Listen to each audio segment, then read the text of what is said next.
ஒவ்வொரு முறை உங்கள் போனில் ஒரு லைக் வரும்போதும் உங்கள் மூளையில் ஒரு சிறிய மின்சாரம் பாய்கிறது.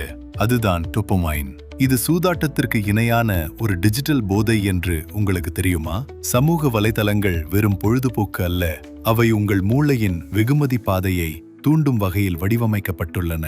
ஒருவர் சூதாட்டத்தில் வெற்றி பெறும்போது ஏற்படும் அதே உணர்வைத்தான் இந்த தளங்கள் உங்களுக்கு திட்டமிட்டு தருகின்றன. நமது ஆதிகாலத்து மூளை இவ்வளவு உயர்ந்த அளவிலான டொபமைன் மாற்றங்களை தாங்கும் வகையில் உருவாகவில்லை. இதனால் மது அல்லது போதைப் பொருட்களுக்கு அடிமையாவது போலவே சமூக வலைதளங்களுக்கும் நாம் அடிமையாகிறோம். இதை சாதாரண பழக்கம் என்று அலட்சியப்படுத்த முடியாது. அந்த மகிழ்ச்சி முடிந்தவுடன் உங்கள் டொபமைன் அளவு அதன் இயல்பான நிலையை விட கீழே குறைகிறது. இதை டொபமைன் டிஃபிசிட் என்கிறோம். இதனால்தான் பதற்றம், எரிச்சல், தூக்கமின்மை மற்றும் மனச்சோர்வு போன்றவை ஏற்படுகின்றன.